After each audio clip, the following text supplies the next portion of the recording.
Heyo, and what is up, gang? Thank you for checking out Sledgehammer TV tonight. AEW's Double or Nothing pay-per-view event felt more like professional wrestling than anything the WWE has thrown at us in quite some time, though it was far from a perfect show. There were still a couple of things that I found wrong with this show, so I'm going to tell you everything that I found wrong with AEW's Double or Nothing. But, for the most part, tonight was a whole lot of fun, was a really great show. They have left an indelible mark on the face of professional wrestling and are looking to change the game forever. My name is Nick Nightmare, and you are watching the Sledgehammer Wrestling Show's AEW Double or Nothing review. Let's do it.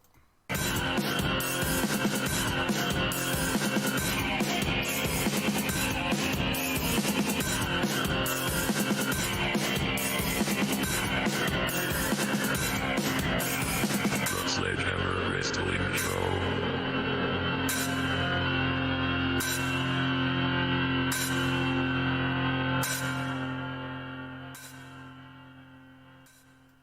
A historic day in the history of professional wrestling as we were given the gift of AEW's first ever pay-per-view event, Double or Nothing. Thank you guys once again for joining me for this review tonight. And while I had an incredible time, and I watched wrestling for 4.5 hours tonight, and I did not find myself wanting to kill myself. I did not find myself wanting to bash my head with Thor over here. I found myself very encapsulated by some of the best action featured by some of the greatest athletes, some of which I have never seen before. And professional wrestling is all the better for it.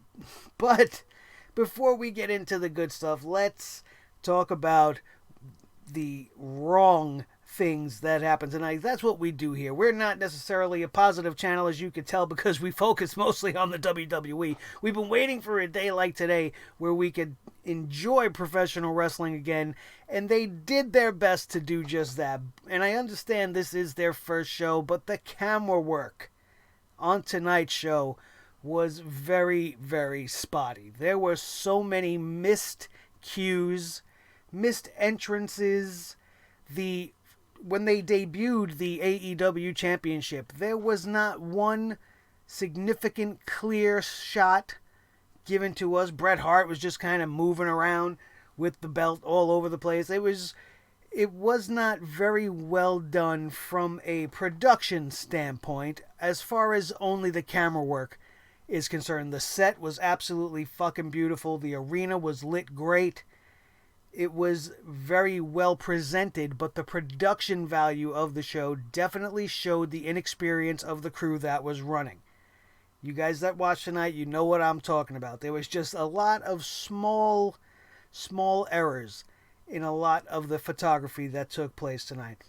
Another thing that I did not enjoy so much was the fact that we had to have 2 6-person tag matches on this night. Now, that might just be from the overexposure of 6-man and 6-woman tag team matchups that we get on a weekly basis from the other company. But this, I knew going in to the opening matchup of the main card being a 6-man tag team matchup featuring SCU and some guys that I was completely unaware of and that I don't know who the heck they were. I have everything written in my notes, but I knew it was not going to be your typical WWE-styled 6-man tag that we get week in and week out most of the times on both shows. This was a 10 to 15 minute, however long the match went. This was a highlight reel from the get-go, man, right from the opening bell to the end of the matchup. But as far as the 6-woman tag team matchup is concerned, this match could have been completely scrapped from this card. It happened for absolutely no reason, maybe for only to get Aja Kong on the show, which I don't know why that was absolutely necessary. And if you wanted to put her on the show, there was definitely another place you could have inserted her, which would have just had her on the show and not have to have this 6-woman tag team matchup. I had no interest in what's going on. That might be the WWE's fault too, because, I'm burned out on all the Japanese superstars, and here I am looking at 6 virtual Asukas, and I could care less at what's going on in the ring. And if you took that away, it would have ended the show a good 20-25 minutes earlier, and I think that would have definitely helped the show a little bit more as well, because it definitely ran just a little too long. And for your first ever show, I understand that you don't have any titles in play, and you're just really trying to get everything to a point where you could start to take those steps forward. And you had certain situations where certain things had some sort of a consequence to it, like the Battle Royale at the beginning, like Kenny Omega versus Chris Jericho. Those matches had consequences to it and were going to lead you to a future championship opportunity. So those matches had a little bit more excitement to it. But the rest of the show just kind of felt like this should be what their weekly show is. Like, it didn't really feel pay-per-view-esque.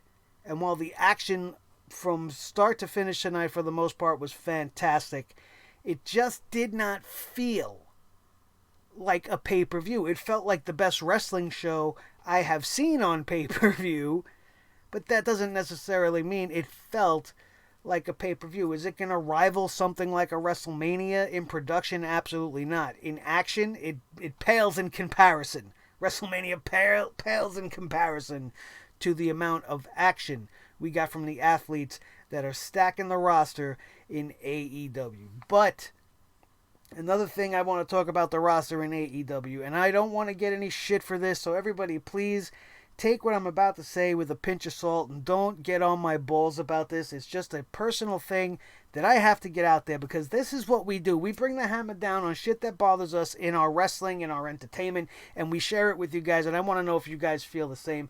And I'm going to try to do this without being disrespectful, because I'm not coming from a disrespectful place with this, but Dustin Thomas, if you don't know who he is, and if you didn't watch Double or Nothing, and you didn't watch the free buy-in pre-show, I don't know why you didn't do that. It was on YouTube.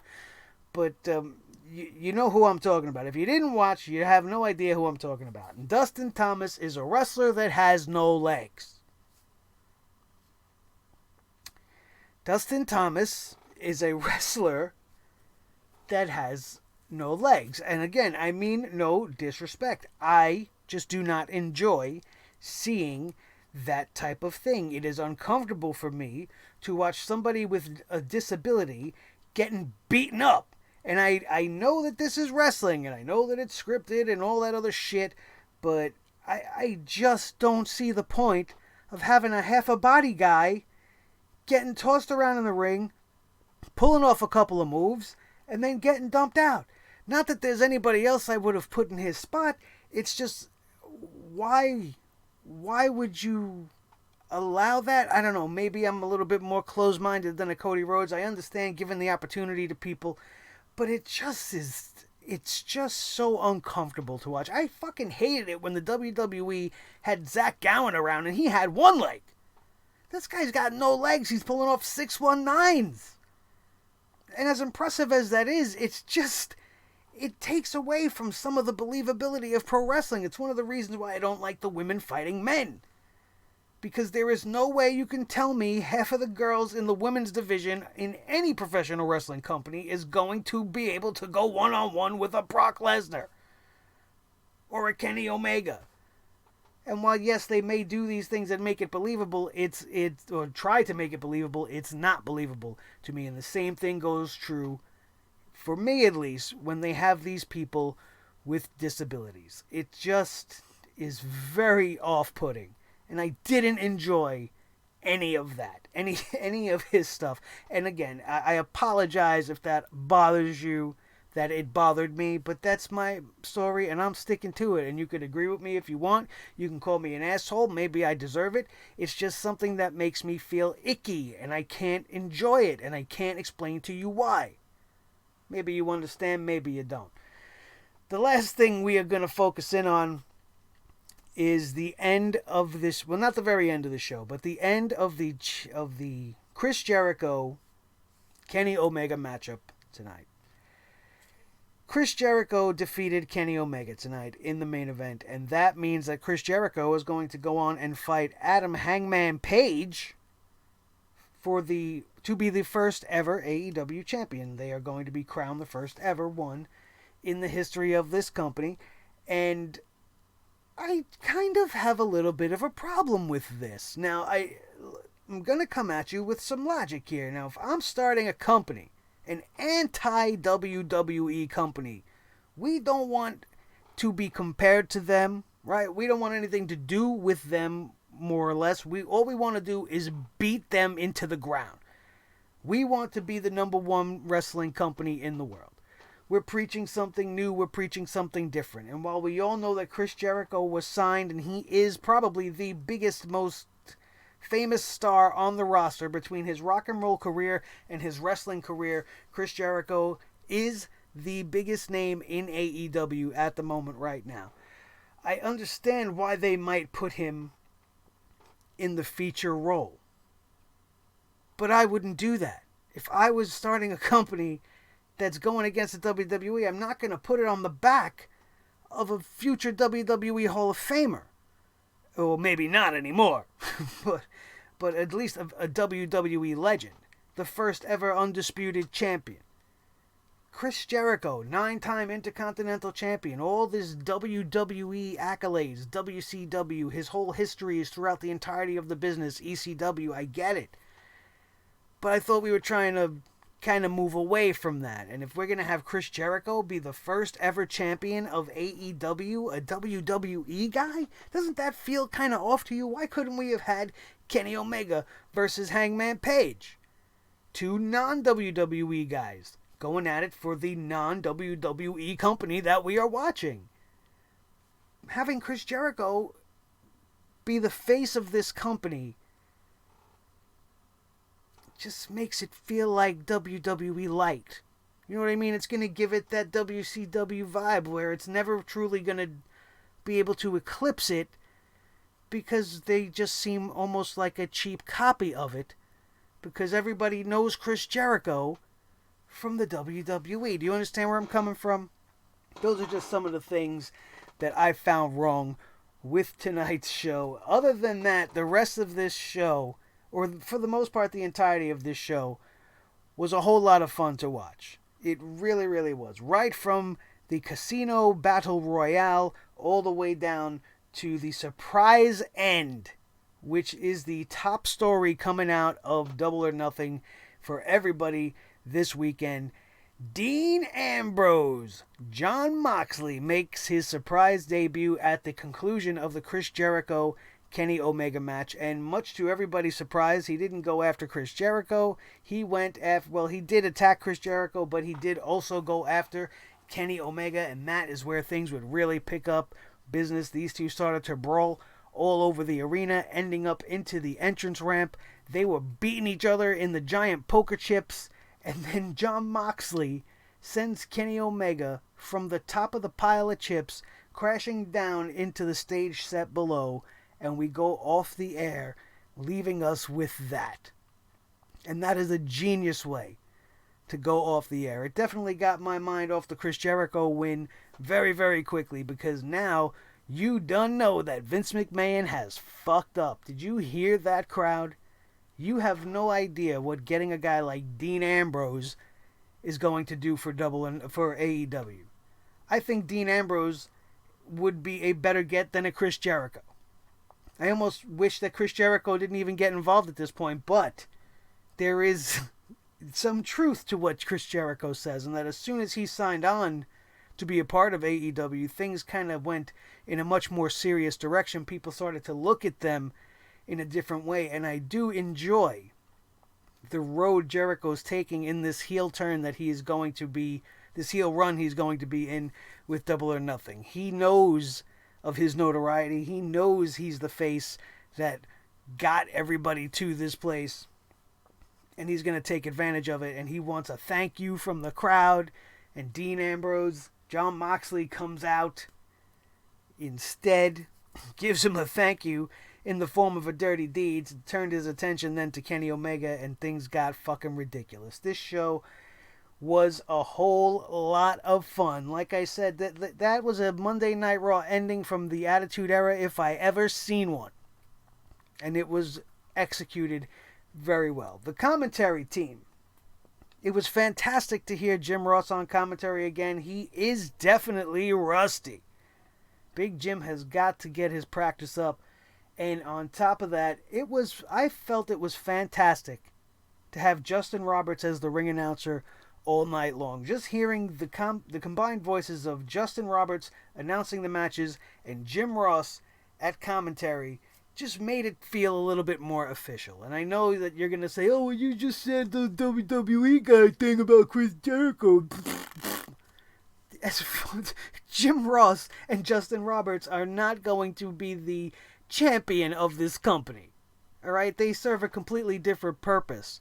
It's like having Mean Gene go to WCW. It just makes you, as a wrestling fan who have been familiarized with these people, feel like you're watching wrestling that you are comfortable with, that you're accustomed to. And it just felt great having those two voices in the air on this night.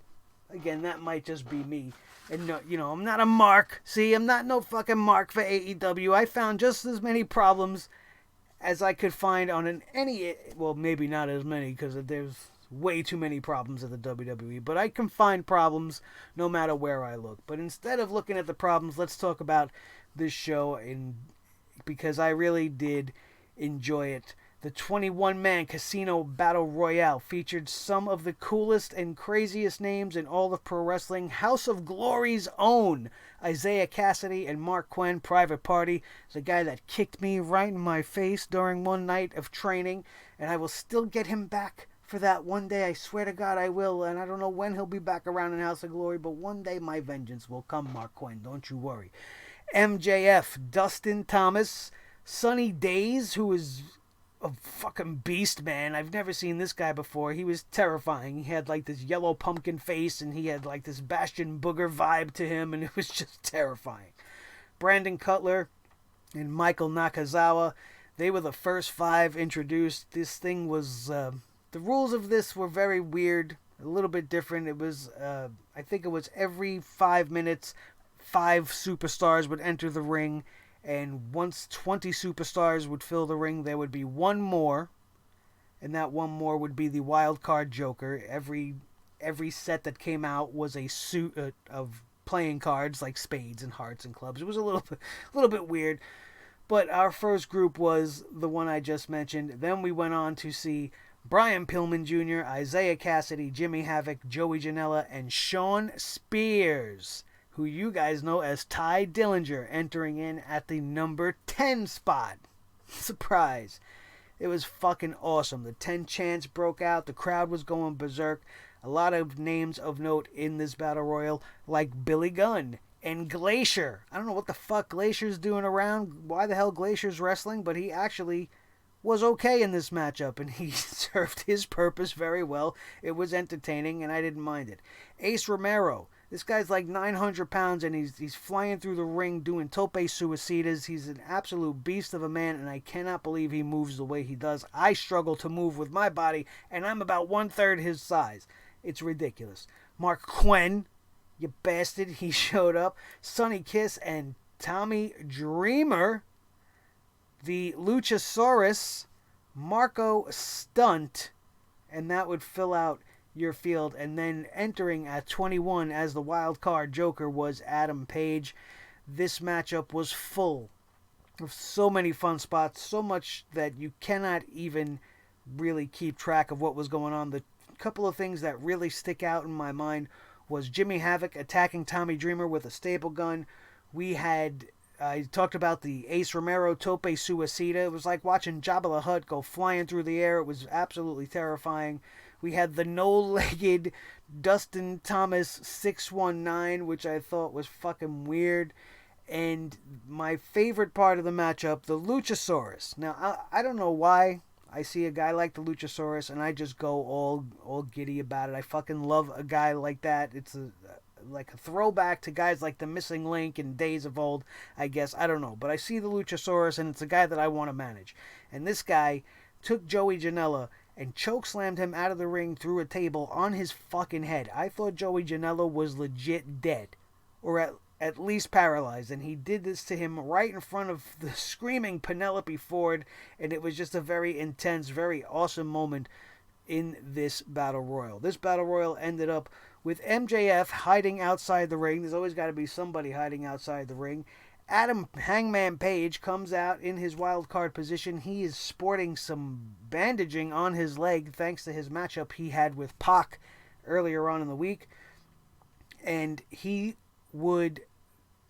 the Luchasaurus thought he was going to win this matchup, but he was eliminated by Adam Page, who thought he had this match won until MJF showed up. MJF tried to show Adam Page the door. Adam Page would end up doing the little skin the cat back into the ring and then fucking buckshot lariat to MJF. I thought the guy lost his jaw in the third row and then would very ceremoniously eliminate MJF, and Adam Page receives the future AEW World Championship matchup.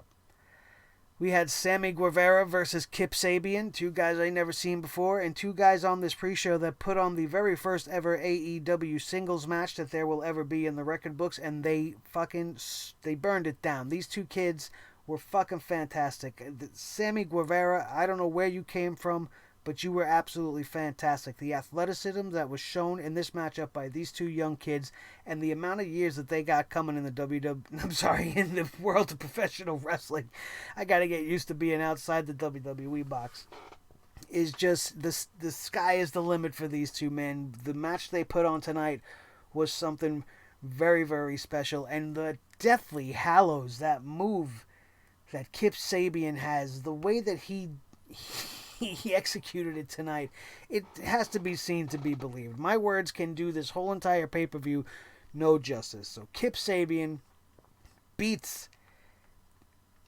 Sammy Guevara via pinfall. Then we go to the main show. We have a truck pull up and we hear the crowd go nuts because we see Pharaoh. Pharaoh got a bigger pop than Cody Rhodes and Brandy Rhodes combined. Matt and Nick Jackson walking around in the back. Kenny Omega making his way to the arena. They then come out to get the crowd all hyped. They get an AEW chant started up, and then they took their first shot at the WWE on this night, making fun of the attendance, saying that they have about 20,000 people, but then Cody's like, but there's only 13,000 seats, and then they just went on with it, saying we have 20,000 fans, and blah, blah, blah. This is going to be a revolution, and then we fade to black.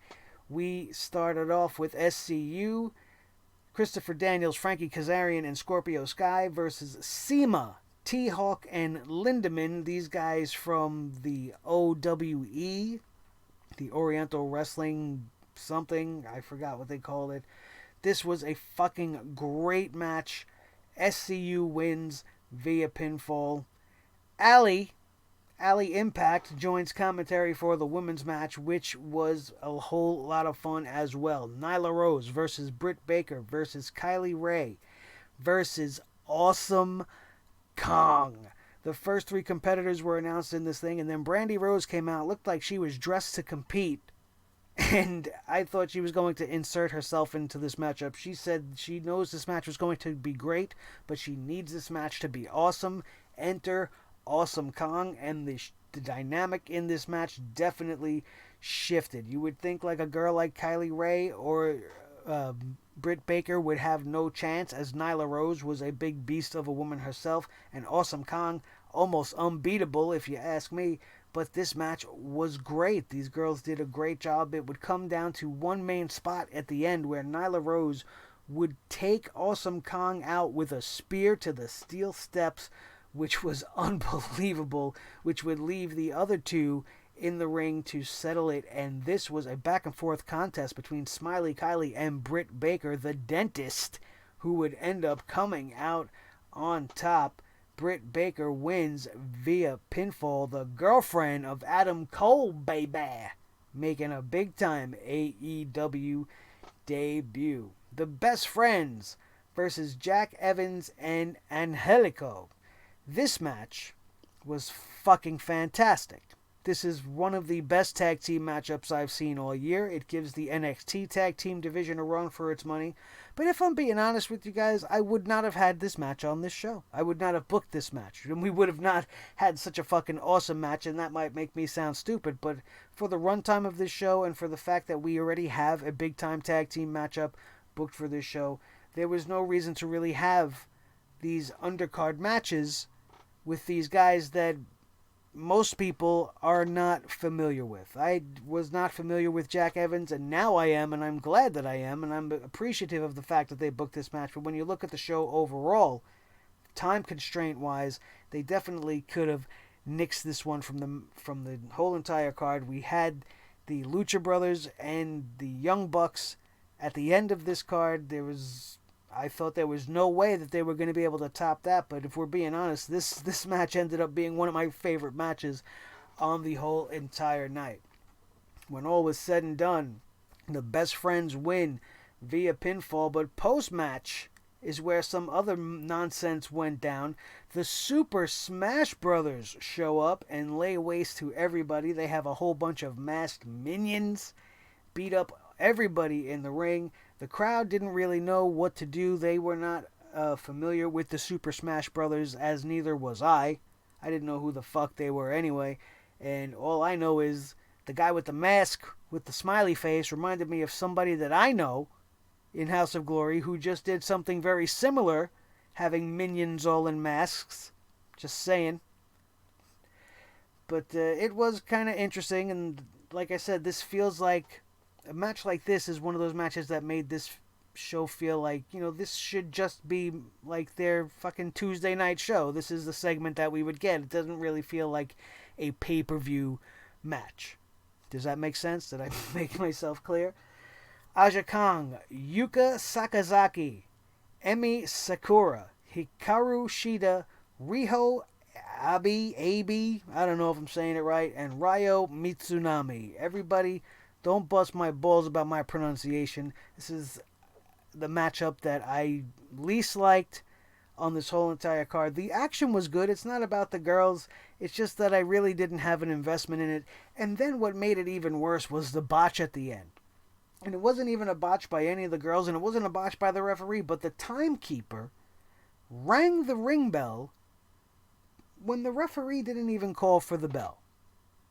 So now there was confusion towards the end, but the end, the finish of the match still was, alright, let's see what the official notes say here, as, yes, it was Hikaru Shida, Riho Abi, and Ryo Mitsunami winning via pinfall, and I really didn't care too much about this match.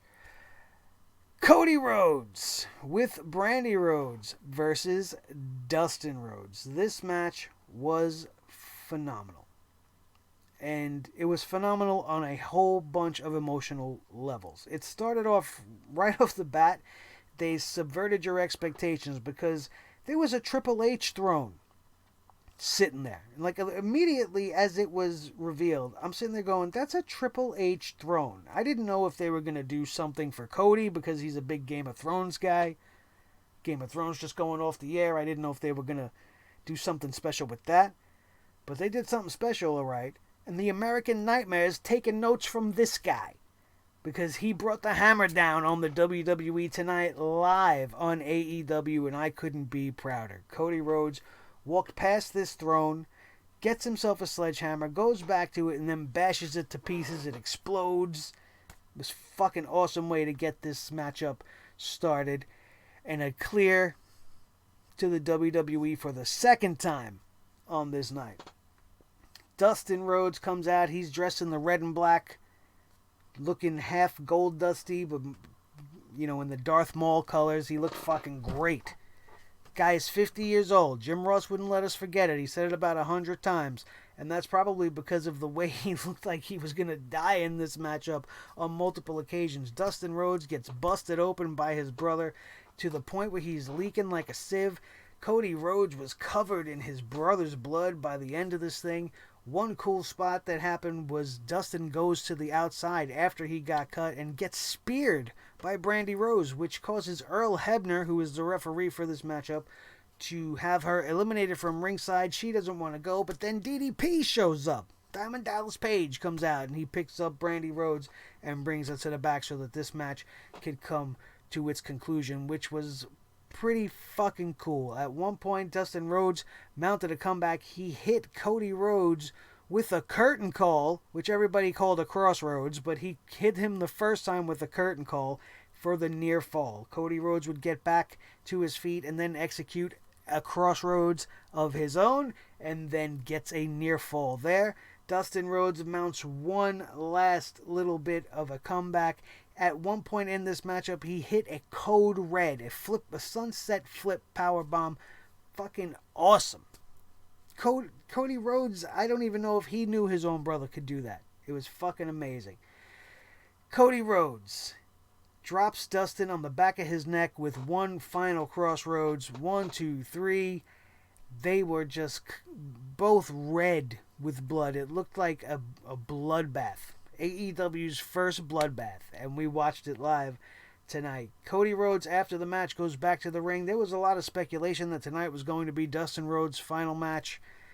But Cody said that's not going to be the case. He says, you cannot come here and retire. That's not how this is going to end. He says, I need a partner for my match with the Young Bucks.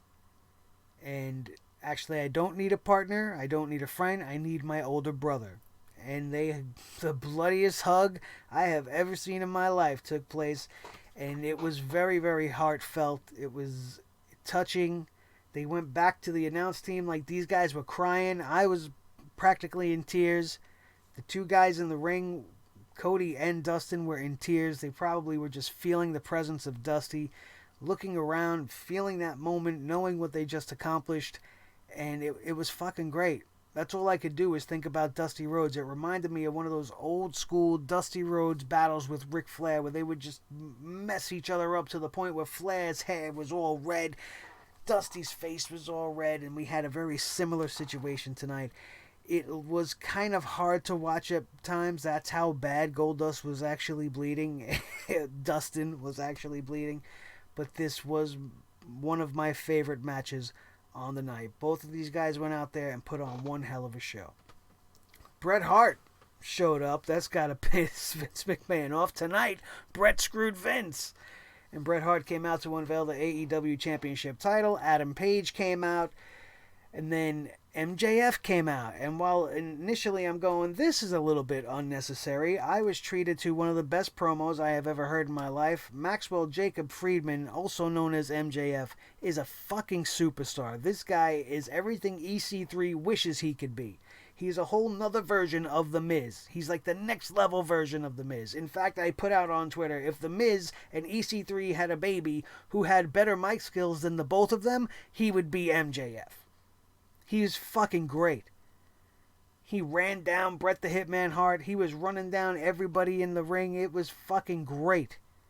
But he would get his comeuppance at the end as Jimmy Havoc would come out and play, as well as Jungle Boy, the son of the late great Luke Perry. And they would take care of MJF in very entertaining fashion.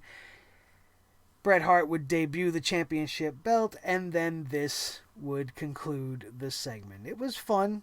It wasn't overly long like a general segment that we're used to, and it got the job done. But I wish they would have at least got a nice, solid shot of the championship. It's almost 1 o'clock in the morning here in New York City. I'm fucking exhausted. The show went off the air so late, and I want to try to get this done for you guys. So let's roll this along.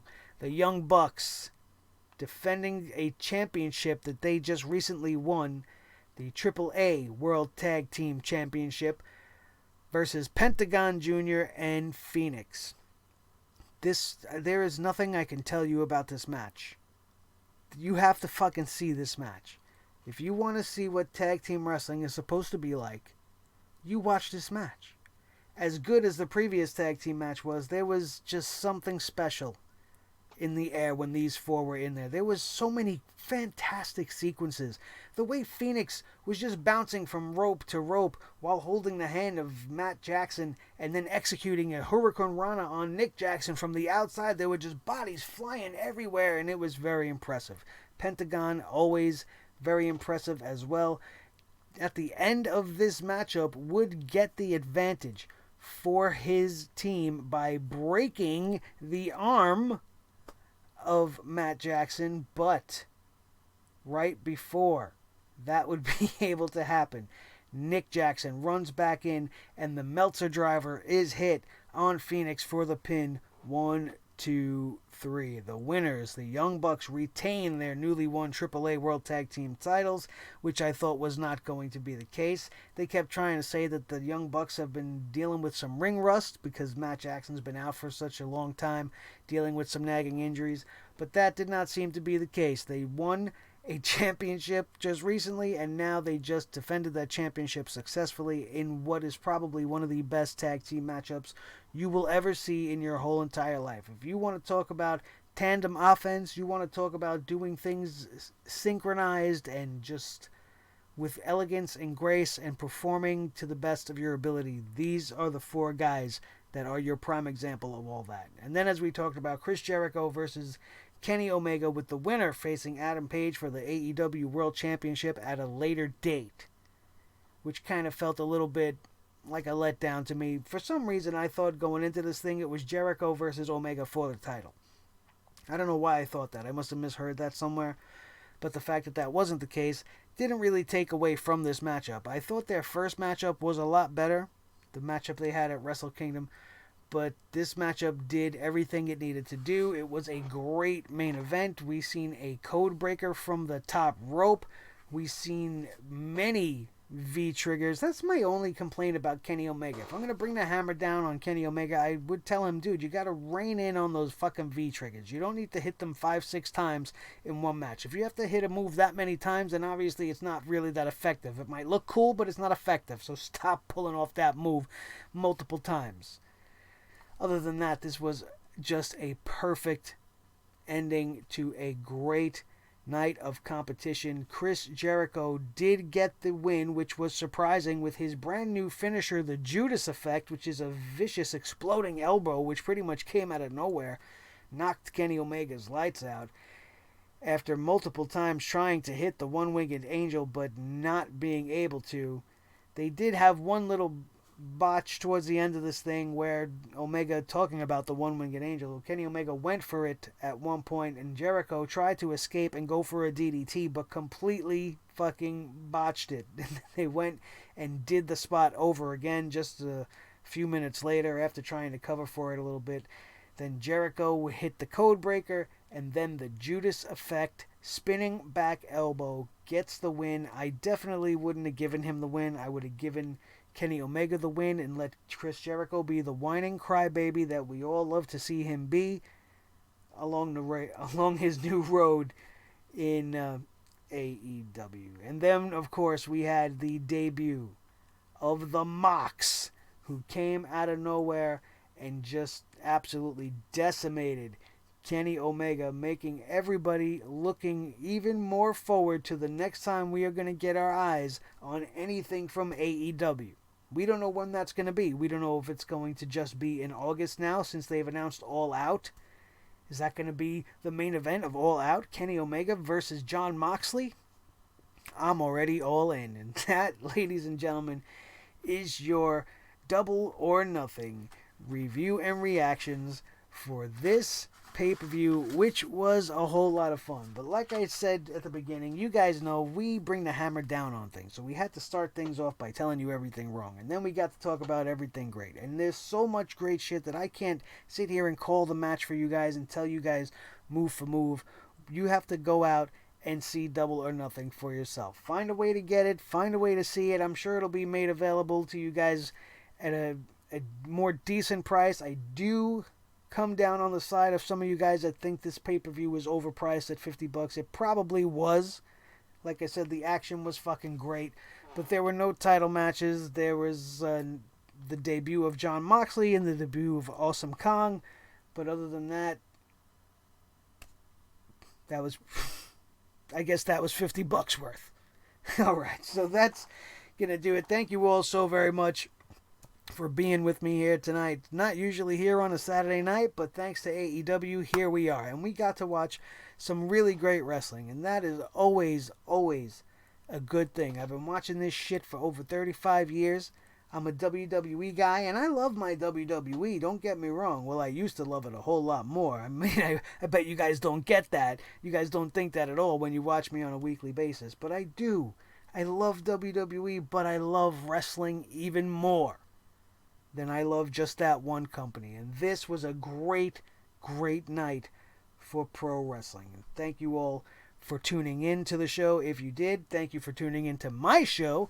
If you did, don't forget to hit that subscribe button and become one of the over 1,500 plus that know that when you want your wrestling news and reviews and entertainment stuff bullshit free and full of fun and truth and justice, Sledgehammer TV is the place to be. Don't forget to hit that like button if you enjoyed anything I said here today, or even if you just enjoyed Double or Nothing, hit that like button for me, and let's get this video to be the first video to hit 100 likes. That would be a fucking fantastic accomplishment. That would just put a cherry on top of what has been a fucking great week here on the channel, and it's all thanks to you guys. Don't forget to share this video with each and every one of your wrestling buddies all over the wrestling world, especially if they enjoyed tonight's AEW and maybe need to see a few things that was actually wrong with the show. My name is Nick Nightmare. This is the team Thor the Sledgehammer, the official Sledgehammer of the Sledgehammer Wrestling Show. His tag team partner, the World Heavyweight Champion of all the microphones in all the world, Mr. Blue the Snowball Microphone. The most important member of the team, as always, is each and every one of you.